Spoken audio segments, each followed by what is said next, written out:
Welcome to Live Players, where political scientists and strategists Samo, Burja, and I discuss the key individuals with the power to alter our current society. Every week, we provide analysis of the news and case studies of live players as well as key institutions and technologies that make up the global power landscape. Let's dive in. I don't think we've had a globalization episode, correct? No. Okay, let's get into it. Most recently, there was this idea that globalization was always a good thing. And I think Peter Thiel a decade ago questioned, hey, is globalization at the expense of innovation? Or are we just too much horizontal progress and maybe there was less of a pressure to innovate technologically because we could just get cheap labor elsewhere. And so maybe that's slowed things down in some ways where it's typically thought of as always speeding things up. But yeah, it seems like in modern countries all over the world, certainly the West, as we've covered a few episodes ago, there's been tensions as it relates to both trade and that we've assumed that other countries like China will have the same values as us and play ball in the same way. And it seems that they've sort of taken advantage of an unfair playing field that we've enabled. And then also on the immigration side, Western countries have started to feel the pressures. We're talking on the day that there's a scandal, I don't know if it's true or not, about the Haitian immigrants in Ohio doing crazy things to animals. And so eating the protected geese. Yes.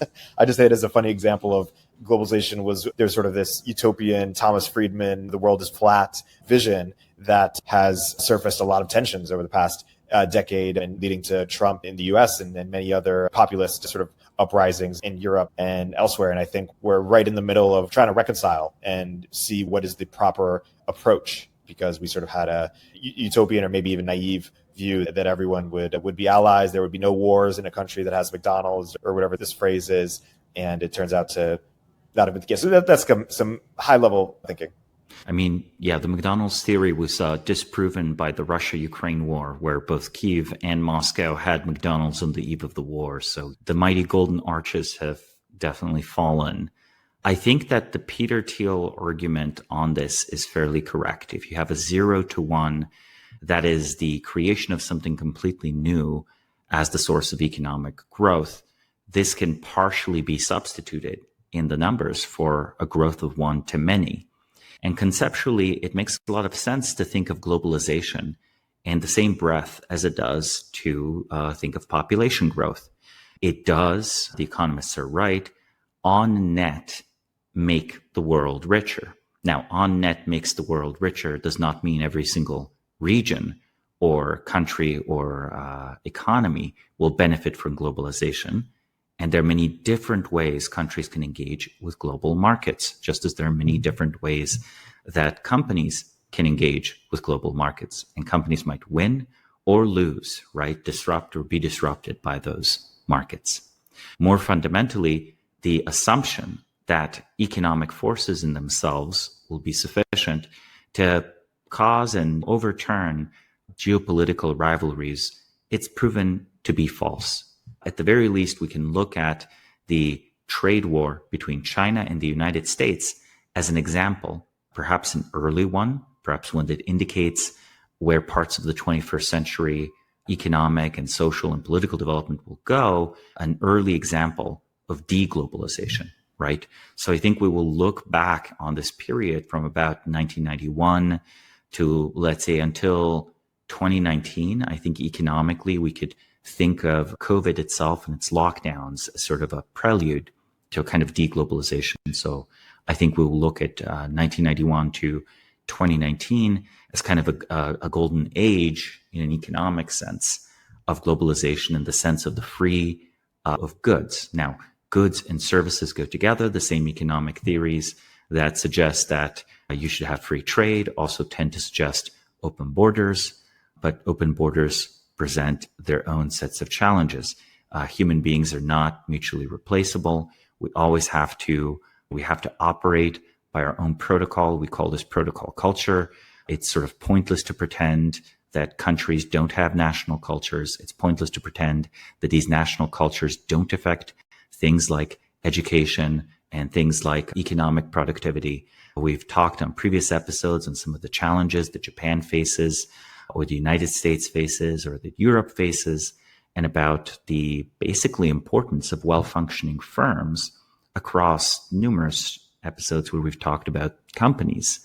And the simple truth is that, in a way, countries and the economies the countries have represent a pool of acculturated labor that you can plug in and will just work very well and productively in whatever the kind of social compact and style of firm that country has is. You won't, unfortunately, do a startup in Germany, but neither is America the place to do a Mittelstand sort of company to produce machine tools. Even if you have some breakthrough technology, you will probably have an easier time in Germany or maybe in the future in China. So the world's economies, firms, sectors, they differ. And there's no one size fits all answer for something that will meet the entire economic needs of the world. This does loop right back to gains from trade, where we can buy a Sony product here just fine, and it can be manufactured partially in China just fine. And perhaps Sony does a better job than Intel ever could. There's a lot of ifs in that statement, but I do think globalization on net kind of made the world richer. Now, has it supported or detracted from innovation? I think it's detracted from innovation because it's much easier to grow your margins by replicating a process more cheaply somewhere where there is cheap labor or where there's like some sort of regulatory arbitrage. Eventually, this does go back to fostering innovation. I think China has recently just crossed the threshold where it was purely copying Western technical achievements and was merely a cost-saving tool, to the point where they are legitimately producing their own industrial innovation just because of the sheer scale and efficiency of their manufacturing and their factories. A factory, of course, is always the most complicated machine in modern civilization. A factory that makes cars will be at least 100 times more complex in a technical sense than any car it builds. And this is doubly true of electric vehicles, which are, when you consider part counts, if anything, very cheap compared to internal combustion engines. I think that there is also clearly a space for a certain kind of strategy, if not quite of protectionism, then of developing and vitalizing and revitalizing regional industries or regions of industry, special economic and industrial zones. And these, yes, they sometimes require protection from global market forces, and they require other things such as favorable environmental policy, cheap and abundant energy, a pool of labor, certainly. But for a country as large as that of the United States or China, or honestly, even hypothetically, Brazil or Russia, they have an internal labor pool that can easily man an industrial region that has 10 or 20 million workers. And really, 10 or 20 million workers is probably all you need, right? That's all that Shenzhen needs, really. I think one of the interesting things is that the industrial economy perhaps does not need that many workers. It could be that the global economy has no need of 7 or 8 billion factory workers, more like 70 or 80 million, especially as machinery and automation improves. And you have truly tiny countries like Singapore succeeding at niche manufacturing and industrial development as well. They successfully export goods. So globalization will never completely go away because its roots are truly ancient. The analogy we can make here, again, between population growth and the extended reach of trade goes all the way back to the Bronze Age, where we in fact see a situation where there are societies that are agricultural, literate, that already have large cities in Mesopotamia, in Egypt, that are actively trading with pastoralist people in Central Asia or in Europe or in the Sahel region of modern Africa. And they are importing tin from far off sources like the British Isles. Notably, archaeologists have found evidence that Phoenician trading ships have been sailing to the British Isles and back again, importing tin from the Isles to the Near East, where it was mixed with copper to produce bronze in great quantities. There's further evidence of tin mining of the same time period, both during the Bronze Age, the Late Bronze Age, and later Phoenician trade period in Afghanistan. So again, it made its way from Britain and Afghanistan to basically modern day Syria, Israel, Egypt. So this is already a fair chunk of the planet. Additionally, there's evidence that ancient Sumerians traded between modern day Mesopotamia and Pakistan. So the Indus Valley river system, and the many cities there. The benefits of this means that you could essentially have the economies of scale of a much more complicated society than appears at first glance if you were willing to go further. And generally, historically for civilizations, the more developed their trade networks are, the higher the effective complexity of their economy could be. One of the deeper lessons here is that we tend to greatly underestimate historical rates of globalization. For example, Stone Age globalization sounds like an oxymoron, but when you look at the rock types used to build Stonehenge, this famous Neolithic or let's say early Copper Age site in Britain, since we were talking about Britain, some of the rocks have been traced geologically to Scotland. So if your imagination does not have import of stone all the way from Scotland down to Stonehenge in England as part of what a Neolithic society does and what is viable in a Neolithic society, then you have an incorrect picture of it. Additionally, there's evidence of ivory trade, and ivory trade not from Africa, but from Siberia during the last ice age, all the way to the Middle East. So mammoth tusks were traded and sent in quantities to the Middle East, and then you might have a little ivory figurine or an ivory tool.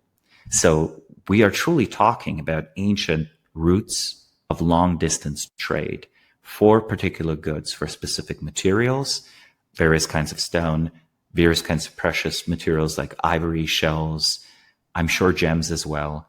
Later you have trade of metals from deposits where they are easy, where it is easy to mine with the technology of the era, to areas which are more impoverished for a particular kind of mineral. These societies didn't necessarily know of each other. You have some really interesting archaeological treasures found around the world. For example, would you be surprised to hear that there were hoards, so little stockpiles of Roman coins found in Japan and South Korea and China? Like, in a way, it's not surprising, right?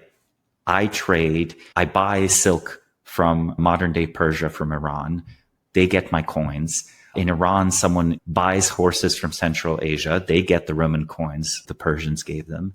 And then maybe the Mongols at one point exchange the Roman coins for wheat from northern China during a particularly harsh winter, which regularly happened. There was a food dependency during winter in several periods of Chinese history, where it was actually the Chinese that were feeding the nomadic horsemen that, at other times were such a severe security threat. So those coins traveled, and because of this, it was a material network that transcended certain cultural conventions. There was probably very little in common between Roman civilization at its peak and, let's say, the trade net, the dominant cultures sailing ships in Indonesia in the 5th or 6th century AD, right? There was probably very little cultural overlap. Yet there were definitely individuals that could travel very far and widely. We think of Marco Polo, the medieval Italian traveler and merchant, as a particularly well-traveled traveler. But I am certain that Marco Polo was not the first person to make that journey. And I would bet that there were people in 1000 BC that made the journey all the way from, say, modern day Italy to China. Like, we could sketch out such a journey even. For example, we have the metal trade that I mentioned earlier, and there's ample evidence of trade in finished weapons, jewelry, and so on between the Middle East and Italy. So clearly there's a reason to travel between Italy and the Middle East for purchasing bronze swords or for selling wheat or anything else selling wine even, and the journey to the Far East can follow a very similar route. So you could imagine an arms merchant starting their way and in Italy, ending up settling in the Middle East, maybe going to the other end, all the way to the Hindu Kush, and then over to China in Bronze Age China at some point. We have very few records and accounts of ancient travelers. And I think the adventures that were possible, the adventures that happened, that these individuals saw, it must have seemed like traveling between worlds, right? You could, in a lifetime, in 20 or 30 years of the career, not only go to a distant land described in myth, you could go somewhere that was not described by anyone at all. And you would very quickly have just a completely different environment, linguistically, culturally, and so on.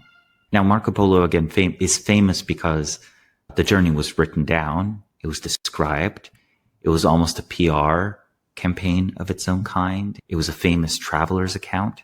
And we have only a few of such accounts preserved. So globalization in the economic sense, truly ancient. Political globalization lagged behind. You could consider the Roman Empire or the Empire of Alexander the Great or the Chinese Empire to be early stages of political globalization.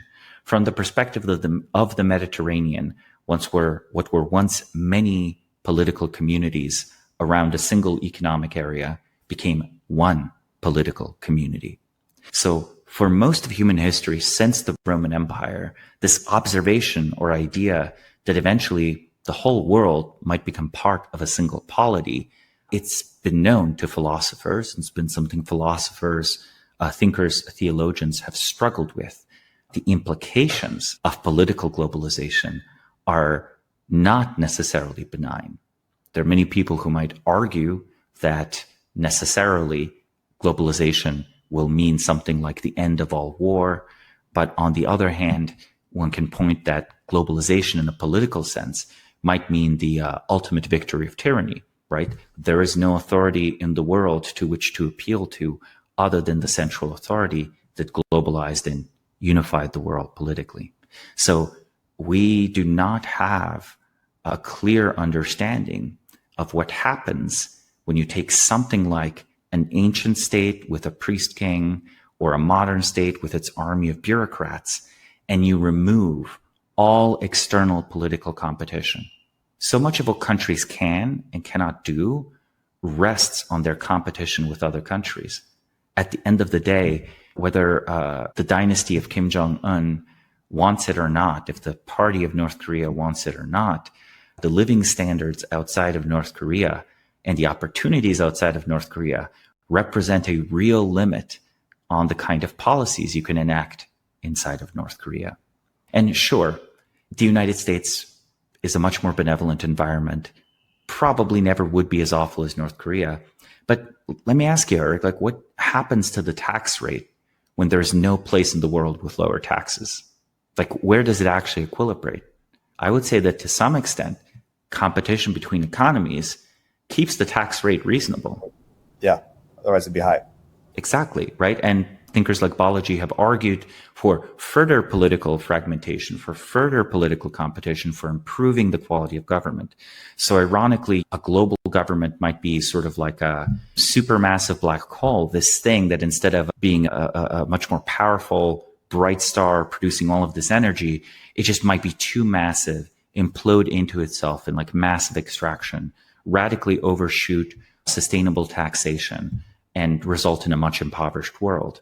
So even if the argument that global trade leads to cultural exchange, which we noticed did not necessarily happen in the ancient world, right? In the ancient world, very clearly you could have significant cultural separation while having material exchange. So let's say that the cultural unification can happen. And let's say that the economies of scale lend themselves then in a globalized world economy to political globalization. The end result might still be a very impoverished world. We might just want the governments of the world or the blocks of the world to be politically fragmented and to be in competition with each other for the sake of prosperity. And if this means some tariffs between China And the United States, well, maybe the trade war is not a bad deal. Maybe it's a good idea for there to be some redundancy in the world economy. If it's China plus Russia versus America plus the rest of East Asia, honestly, I feel humanity wins in that competition, up until the point where it goes thermonuclear. Up until that point, humanity is winning in that competition, including, like, let's say, the unfortunate and terrible wars of, like, say, Russia versus Ukraine. Say what you will about it, it's driving forward drone progress and military progress. And again, on net, I think both American and Chinese companies trying to produce the best electric vehicles that they can for their own markets, well, maybe more ideas will be tried. There is a limit to the argument of economies of scale. Eventually, you hit the argument that human beings tend towards groupthink, and market mechanisms are only a partial corrective for groupthink, right? There's vastly inefficient markets. Like, I imagine the timeline in the multiverse where Elon Musk did not start Tesla, we might just now be talking about the first electric car companies that are commercially viable. Like, I easily think that's a 10, 20-year delay. And those might have been purely Chinese companies, not even any American company at all. So I think that we can afford on this planet to sacrifice a little bit of economies of scale to have different regulatory environments and different cultural environments with different assumptions of what makes a good entrepreneur, for example, and that as a net result, humanity will advance faster and better. This is assuming no fundamental existential risk. Historically, the trend does go towards political centralization. So economic globalization is much older than people think and has undergone deep recessions. Clearly, for example, there was a cessation of Mediterranean and European trade that occurred with the fall of the Roman Empire.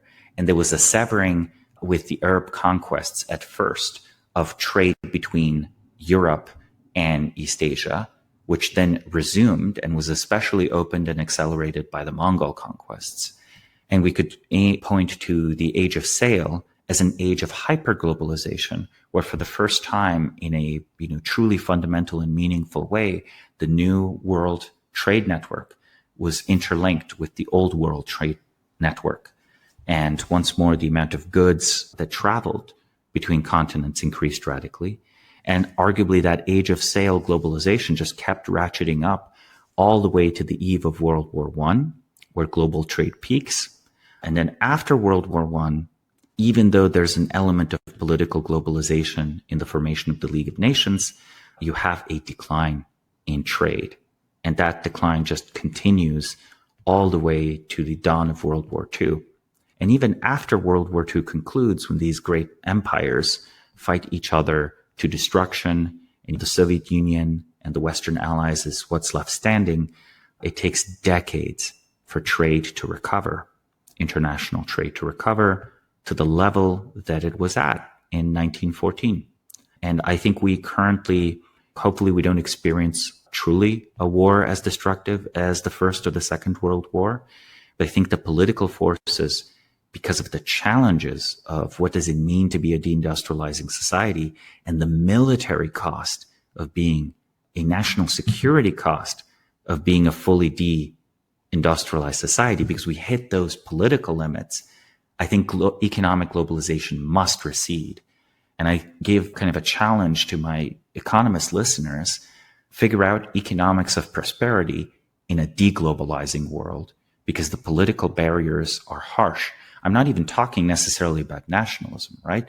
Of course, societies are being culturally destabilized, and even the democratic politics of Western countries are especially endangered.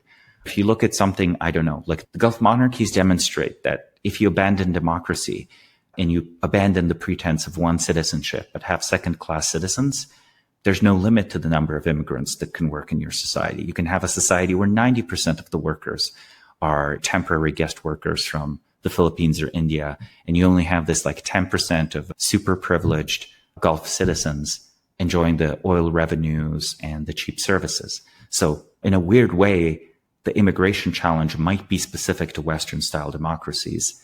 And so I don't even think that's a fundamental political limit. What I do think is a fundamental political limit to globalization is the fact that at some point, if you're planning on fighting a serious war versus China, you can't import all your drones that you're going to use in that war from China. And you can't have all your chips be manufactured in China. You can't have all your ships manufactured in China. So all of these are very fundamental limits. And I think that it's not just the United States that is considering this. I actually think Russia, of all places, is considering this. I think they don't want to be completely dependent on China in the future either. India is considering this. They no more want to be dependent on China than they want to be dependent on the United States in the very long run. In the very long run, India would want to build its own jet fighters and drones if those are relevant, and its own ships if those are relevant, not be dependent on South Korean shipbuilding capacity or Chinese shipbuilding capacity or even American shipbuilding capacity. So I think these blocks are still going to be relatively large. I think in the modern political context, I think you kind of need 1 billion people to ensure national security, which is sort of bad news for middle-sized countries, but is good news for the heavyweight champions of the world, right? So any sort of region or bloc that can approach like 1 billion people has kind of the economies of scale to build basically anything it needs. So I think this leaves us with a US-led bloc. It leaves us with China. It leaves us with India. And it leaves us maybe with something like half-formed bloc in Central Asia or a half-formed bloc in Latin America. And that's kind of it. That's kind of the world for the next 100 years. And if these blocs were to compete economically, trade occasionally, I think we would actually see faster technological progress than we saw during the what we can now call our recent and past wave of the golden age of globalization from 1991 all the way to 2019. Hey everybody, Erik here with a word from our sponsors. The tech world turns to the Brave browser for its unbeatable privacy protections. But did you know that Brave also has a private ad platform? Brave Ads offers first-party targeting, and it's been cookieless since day one, so you can relax while third-party tracking cookies disappear from the web. Today, millions of people turn to ad blockers to avoid being tracked and pestered online. But Brave's new ad model aligns incentives for users and advertisers. Users earn rewards for viewing ads, which they can save, spend, or pass along to their favorite creators. And advertisers score points for respecting user privacy, generating ROI without invasive tracking. So whether it's high-impact announcements on the new tab page or keyword-targeted ads in Brave Search offers diverse, private, future-proof ad formats for all your business goals. Join the future of advertising at brave.com/ads. Mention Turpentine to get 25% off your first campaign.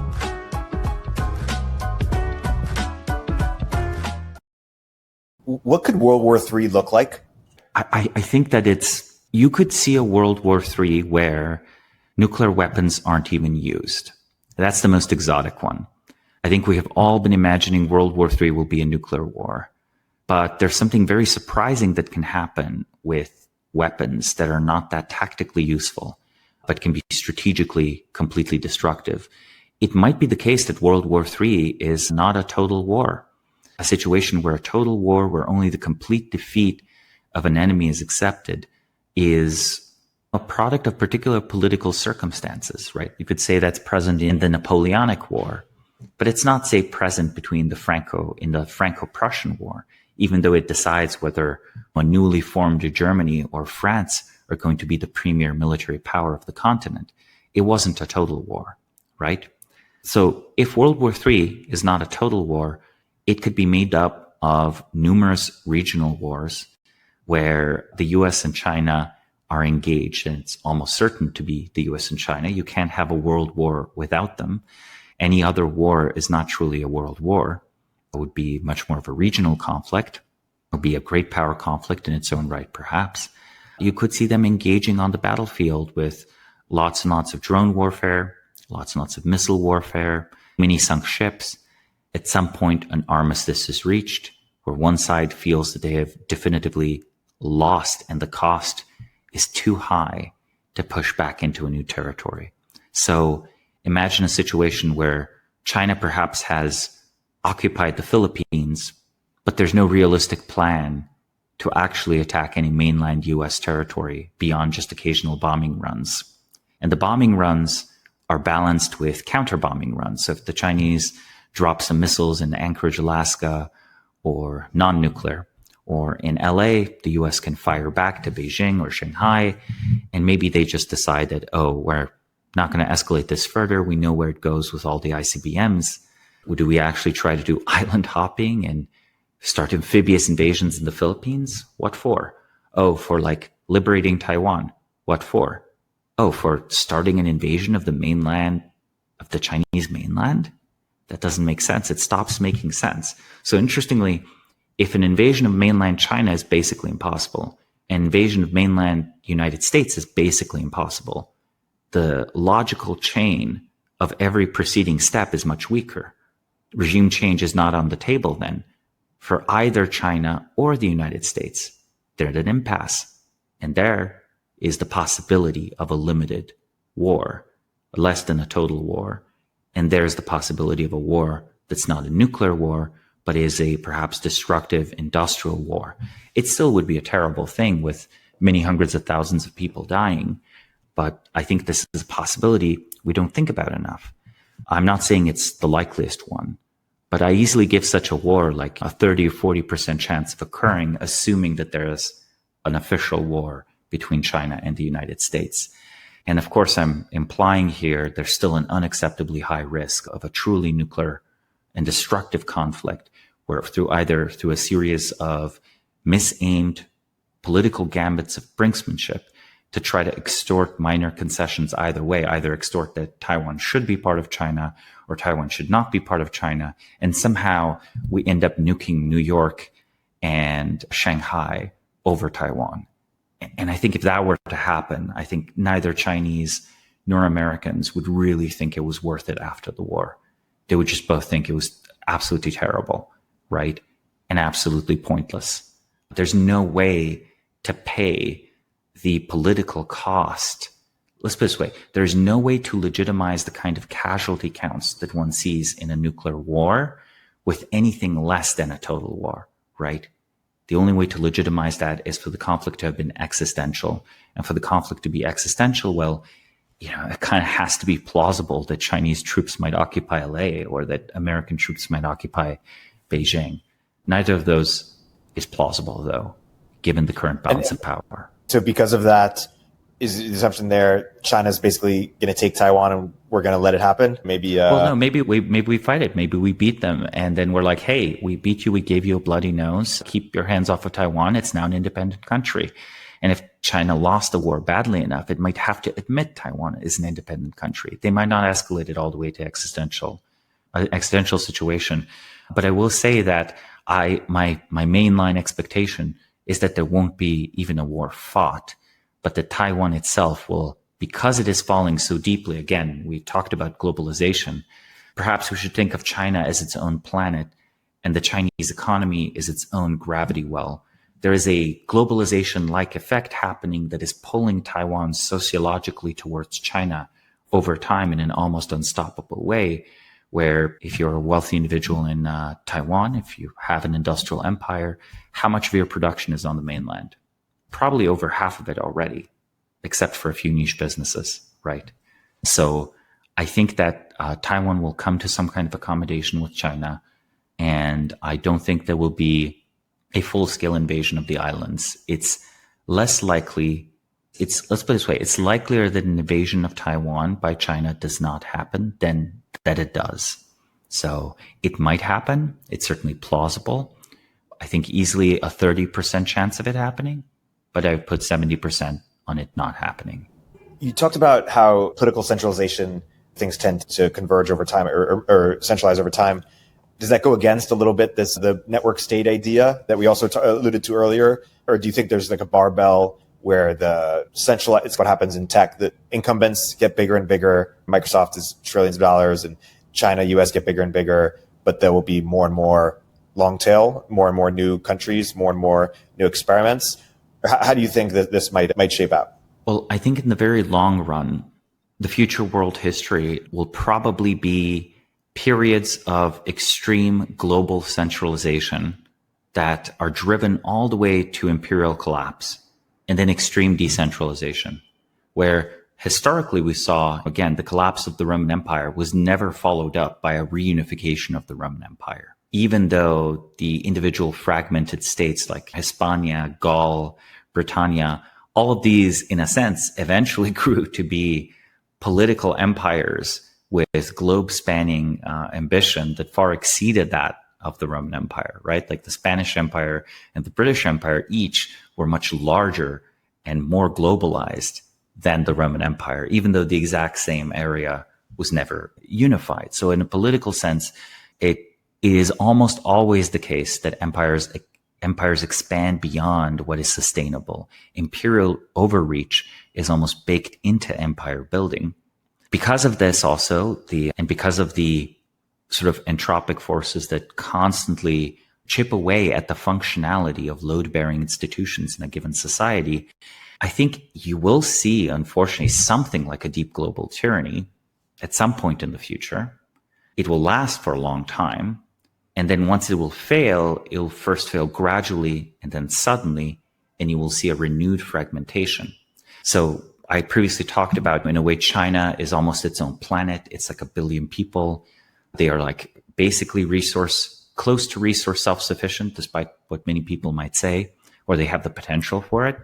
Perhaps the analogy for the global future, and it, by the way, has few external challenges that can really threaten its core territories. In that regard, it's similar to the United States. The United States is not just resource self-sufficient practically if it wanted to, but North America is super abundant in terms of resources, much more abundant than any other region or competitor.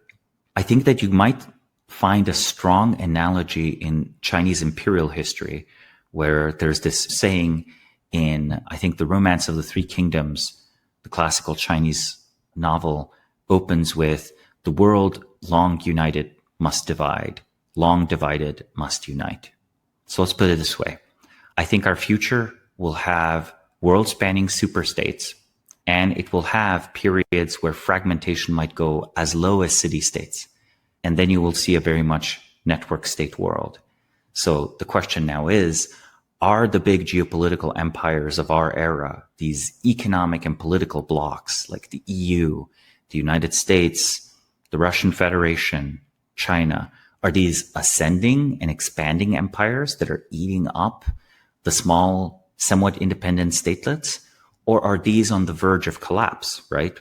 If you look at the so-called axial age, when the great religions of the modern era were formed, and I mean modern era in the broad sense, right? The axial age is when you have the emergence of Christianity, when you have the emergence of Buddhism, when you have later the emergence of Zoroastrianism, maybe Islam as a latecomer, Confucianism, etc. This was a period where you basically had an unbroken chain of tiny, like small world empires, each in their own sector of Eurasia. You had the Roman Empire, Persian Empire, an Indian one, a Chinese one. And they all collapsed over a 400-year period. So, and they were replaced by small feudal statelets or smaller empires or nomadic hordes. We might easily go in the near future towards network states, but I still expect this many thousand-year trend towards political centralization will continue. Like the peaks of ever larger empires will continue until we hit the first planetary empire. And maybe we already hit the first planetary empire. Maybe for a brief moment, it existed in 1945 with the United Nations before the Soviet Union sort of pieced out of the UN arrangement. The UN was certainly thought of as supposed to be a global government. Maybe we achieved a reality to global empire and a global order in 1991 when the Soviet Union imploded, but China was economically still subservient to the globalized economy. So it was just a component of the globalized economy, and it did nothing to politically challenge the US-led international order. So maybe that's already been the first world empire, and it was kind of like a weak, informal, decentralized one, but very real in the span of its global power. And maybe we're going to see immediately sort of like a dissolution, like the aftermath of Alexander's conquests, right? Where for a brief moment, Alexander conquers the Persian Empire and then immediately fragments into like 5 empires. 4 of them endure for a bit, one almost immediately destroyed. And all else equal, I would say the Chinese sphere of influence is going to modestly expand. China's government is busy governing its existing empire.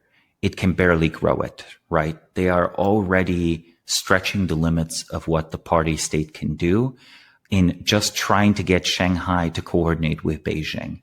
Shanghai and Beijing, in a sociological sense, in a sense of competing elites, are already at each other's throats.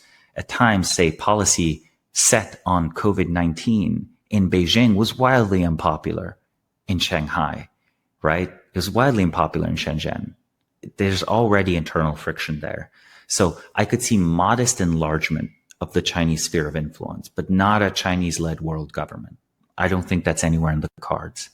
The European Union has also reached the limits of its expansion. There is no realistic plan to, in the next 5 or 10 years, add Western Balkan European states to the European Union. And despite some talk to the contrary, when Russia first invaded Ukraine, there's no realistic plan for adding Ukraine to the European Union or whatever is left of Ukraine when the Russians are done with it.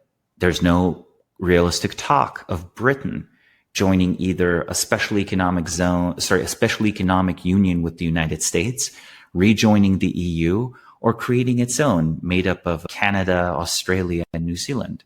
Okay, so Britain is staying in a way somewhat globalized. It's clearly plugged into the global economy, somewhat open to migration, but it's not making its new trade bloc. It's just sort of free riding on the American world order until that one ends. So the only question here is, like, might the American empire be set for rapid expansion? I could see a strengthening of the US within the world-led order, but I don't really see the US notably integrating, say, any rising African states that might emerge in the late 21st century, because we'll, of course, reach a point. There will be a point in the near future where the entire world is gray, except for Africa, which is young. And after that, also Africa will grow gray. And I don't think India is going to be a subservient or junior partner in the international American order if it actually succeeds at developing and industrializing. So, okay, there's a limit there. There's a limit in Africa. China is not going to collapse. Maybe Europe will collapse, but wait, Europe was already sort of part of this thing. So maybe it's just a consolidation of America's leadership. So yeah, I don't think we have a world government again in our near future. I don't think we're going to go back to a unipolar moment, except now China is the unipolar hegemon. That's not going to happen, but nor will America return to its hegemon status anytime soon. So network states might very well thrive. And what I would look for is their success in Europe, Africa, and the Middle East, because I think in the American context, it will not be allowed. The American system is just still too strong, too functional, in a way maybe more libertarian than the European one, but in a way that also means that it's less likely to collapse than the European social democracy model. So if I was searching for opportunities, I would be searching for, I don't know, perhaps an independence referendum in northern Italy, or a purely digital citizenship recognized by the European Union as valid, or the dissolution of the European Union, or something like this. And then some of these purely digital entities coming to negotiate with states that hold territory. And they could genuinely thrive, right? There's nothing that would prevent that, assuming a favorable military situation and sufficient military and political fragmentation.